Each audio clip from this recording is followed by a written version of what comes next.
Time बहुत है हमारे पास। मैं चाहूंगा कि आप जो है ना कोई अपने ड्रेसिंग रूम का कोई किस्सा अगर हमें सुना दें, आप भी, सैकी भाई भी, और हमारे साहब वाला किस्सा सुनाया ना क्या वो शायद ना चल सके, और बहुत सारे हैं। मुश्ताक अहमद का जो है वो किस्सा ये था, your time starts now sir. Australia में मैच हो रहा था, मैं उस टूर पे नहीं था, मगर इस शायद सिक्लान होंगे, मुझे याद नहीं, बट बड़ा क्लासी था ये। मुशी भाई का साइड मैच हो रहा था या वनडे का मैच था कोई ऑस्ट्रेलिया से, तो मुश को मार पड़ रही थी। 4 डे का मैच था, तो अपना शॉर्ट लेग पे भी मार, वहाँ पे फील्डर्स थे, उन्होंने हेलमेट पहनी, कोई गेंद यहाँ से निकल रहा है, कोई वहाँ से निकल रहा है। तो सईद अनवर खड़े थे डीप मिड विकेट पे और बाउंड्री के पास सर। तो अभी तीसरा ही बॉल किया तो एकदम से उन्होंने मैच ओवर रुकवाया। अच्छा। और सीधा अपना ड्रेसिंग रूम की तरफ इशारा करके हेलमेट मंगाई, वो डीप मिड विकेट पे। यानी कि इसको इतनी मार पड़ रही मुझे भी गेंद लग सकता है। तो मुश्ताक ने ऐसे करके गेंद ना ऐसे करके नीचे फेंका कि मैं बॉलिंग नहीं करता हूँ, और बदतमीजी है।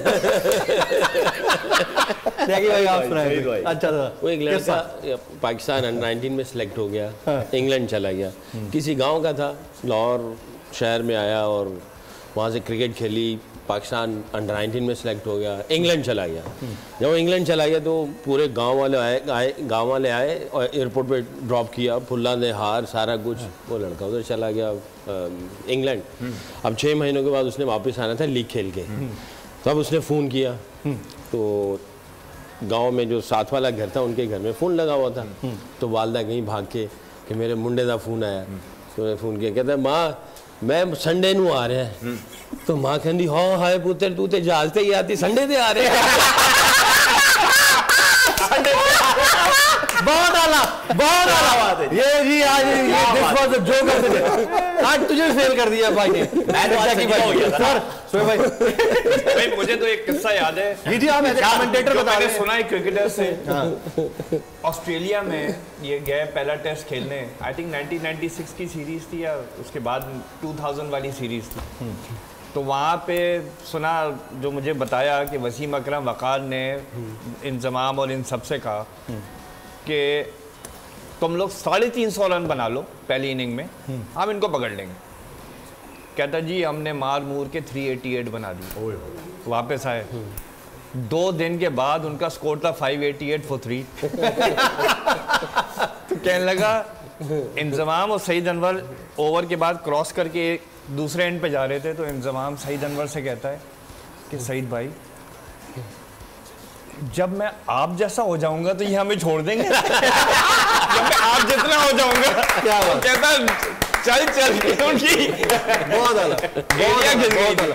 अच्छा, को चेयरमैन बोल शोएब शेख के खिलाफ मनगढ़ंत, झूठा और बेबुनियाद केस। हुकूमत इंतकामी कार्रवाइयों पर उतर आई। रिश्वत देने के झूठे इल्जाम के पीछे असल हकायक वो ले आया अवाम के सामने। सिंध हाई कोर्ट की जानिब से 10 मार्च को एग्जैक्ट केस में बरियत का फैसला भी दे दिया गया, जो रिश्वत के इस इल्जाम को झूठा और बेबुनियाद साबित करने के लिए काफी है। सवाल ये उठता है, न रिश्वत लेने वाला न देने वाला मौजूद, तो फिर ये मुकदमा क्या है? गुज़िश्ता 5 सालों में ना तो कोई गवाह पेश हुआ और ना ही कोई सबूत सामने आया, जबकि कोई इंक्वायरी अमल में नहीं लाई गई। जब मुल्जिमान से कोई तहकीकात नहीं की गई, कुछ साबित नहीं हुआ, तो फिर ये मुकदमा क्या है? इससे कबल केस की इंक्वायरी कमेटी के सामने खुद जज कादिर मेमन ने रिश्वत के इल्जाम की तरदीद की थी और कमेटी को तहरीरी तौर पर आगाह भी किया था। इस झूठे और बेबुनियाद केस की कानूनन कोई हैसियत नहीं। सिंध हाई कोर्ट इस मुकदमे में शोएब शेख को बरी कर चुकी है, तो फिर इस नाम नेहाद इल्जाम की कानूनी हैसियत क्या है? बोल इंसाफ का मुंतजिर है।